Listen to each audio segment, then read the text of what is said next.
Hari Om friends, we will deal with OV number 29 from Changdev Pasashti.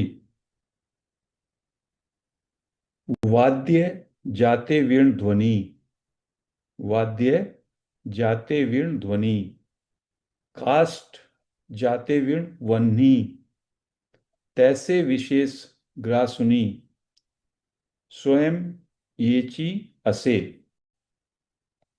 कहते हैं Sant Dnyaneshwar, musical instrument, वाद्य instrument do not create sound. वाद्य instrument में sound नहीं होती, because sound exist prior to the instrument of music. Sound तो पहले से विद्यमान है, म्यूजिक के इंस्ट्रूमेंट से पहले से साउंड विद्यमान है।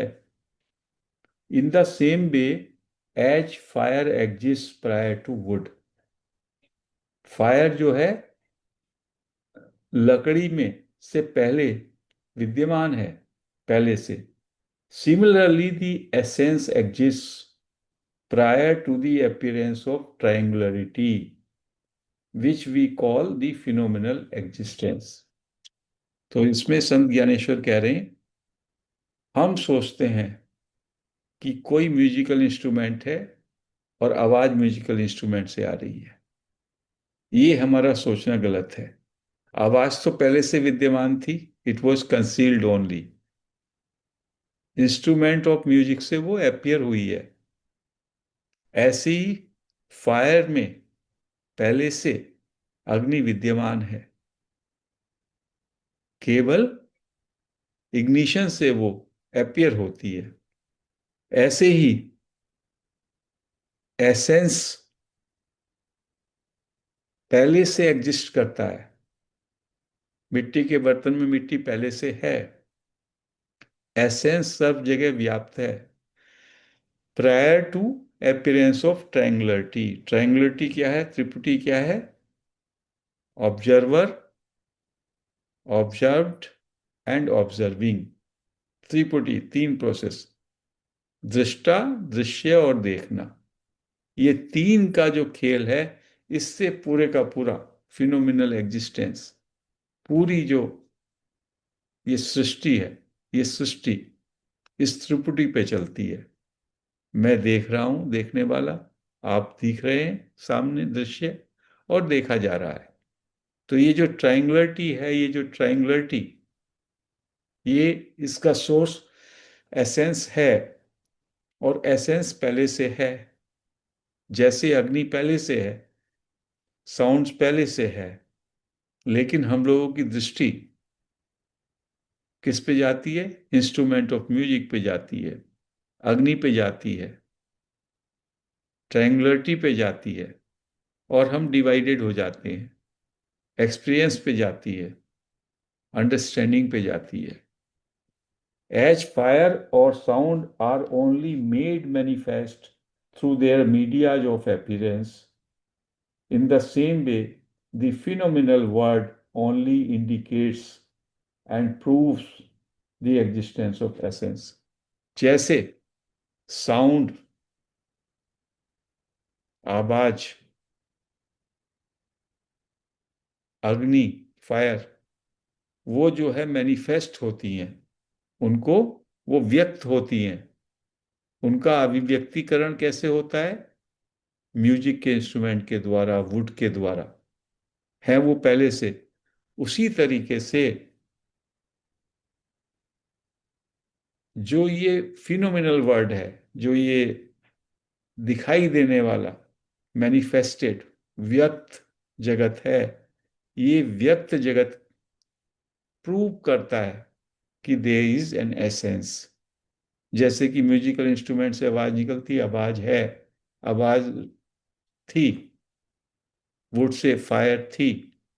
ऐसे ही जब ये सारा का सारा सृष्टि, व्यक्त दृष्ट सृष्टि को जब हम महसूस करते हैं, तो हमें एसेंस का आभास होता है। एसेंस की सत्ता, चिन्मय सत्ता का आभास होता है।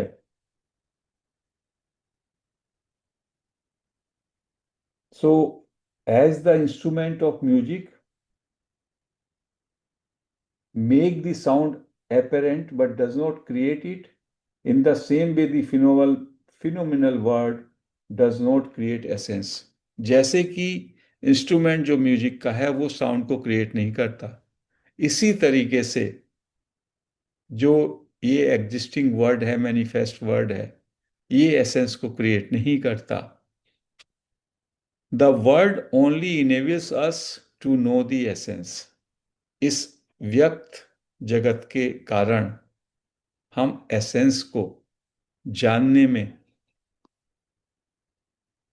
एक अवसर मिलता है हमको.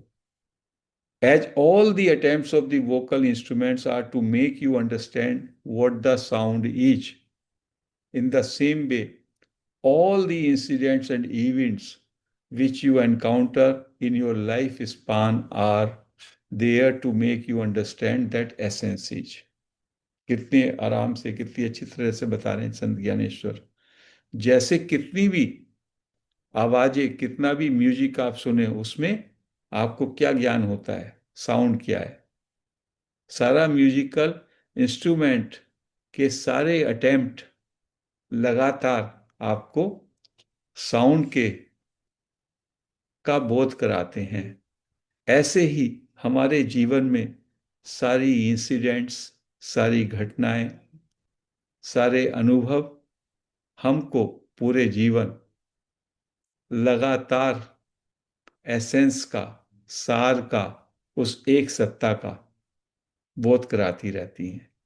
लेकिन चूंकि हमारी दृष्टि बाहर के जगत में, जगत के प्रपंच में फंस जाती है, तो हम उस चिन्मय सत्ता के बोध से वंचित रह जाते हैं. जैसे कि कॉमन आदमी, उसके लिए इंस्ट्रूमेंट ऑफ म्यूजिक, उसी से तो आवाज निकल रही है. वो आवाज का सोर्स इंस्ट्रूमेंट ऑफ म्यूजिक को मानेगा. वो नहीं सोच सकता आवाज तो ऑलरेडी विद्यमान है, इट इज देयर ऑलरेडी.